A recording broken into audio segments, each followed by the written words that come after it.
ನಮಸ್ಕಾರ, ಕನ್ಯಾ ರಾಶಿಯವರೇ. ಏಪ್ರಿಲ್ 20ರಿಂದ 26ರ ಈ ವಾರವು ನಿಮಗೆ ವೃತ್ತಿಜೀವನದಲ್ಲಿ ಎಚ್ಚರಿಕೆಯ ಹೆಜ್ಜೆಗಳನ್ನು ಇಡುತ್ತಾ ಪ್ರಗತಿ ಸಾಧಿಸುವ ಸಮಯವಾಗಿದೆ.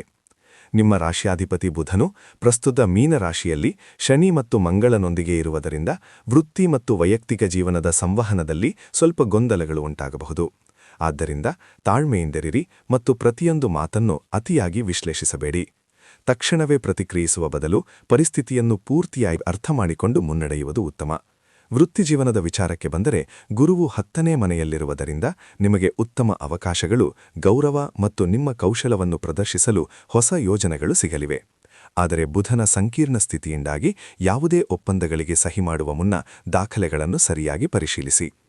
8ನೇ ಮನೆಯಲ್ಲಿ ಸೂರ್ಯನು ಬಲಶಾಲಿಯಾಗಿರುವುದರಿಂದ ಆರ್ಥಿಕವಾಗಿ ಆತ್ಮವಿಶ್ವಾಸ ಹೆಚ್ಚಲಿದೆ. ಹಳೆಯ ಸಾಲಗಳನ್ನು ತೀರಿಸಲು ಸೃಜನಾತ್ಮಕ ದಾರಿಗಳು ಸಿಗಬಹುದು ಅಥವಾ ಹಂಚಿಕೆಯ ಸಂಪನ್ಮೂಲಗಳ ಬಗ್ಗೆ ಸುಲಸುಬೀಕಿರುವಿರಿ. ಆದರೆ ಈ ಸಮಯದಲ್ಲಿ ಆತುರದ ಹೂಡಿಕೆ ಅಥವಾ ದುಬಾರಿ ಖರೀದಿಗಳಿಂದ ದೂರವಿರಿ. ವೈಯಕ್ತಿಕ ಜೀವನದಲ್ಲಿ ಶುಕ್ರನು 9ನೇ ಮನೆಯಲ್ಲಿ ಬಲವಾಗಿದ್ದಾನೆ.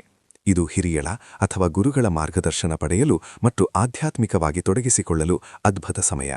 ಮನೆಯಲ್ಲಿ ಅಥವಾ ಸಂಗಾತಿಯೊಂದಿಗೆ ಸಣ್ಣಪುಟ್ಟ ಭಿನ್ನಾಭಿಪ್ರಾಯಗಳಿದ್ದರೆ ಹೊರಗಡೆ ಎಲ್ಲಾದರೂ ಪ್ರವಾಸ ಹೋಗುವುದು ಅಥವಾ ಭವಿಷ್ಯದ ಗುರಿಗಳ ಬಗ್ಗೆ ಮುಕ್ತವಾಗಿ ಮಾತನಾಡುವುದು ಸಂಬಂಧವನ್ನು ಗಟ್ಟಿಗೊಳಿಸುತ್ತದೆ.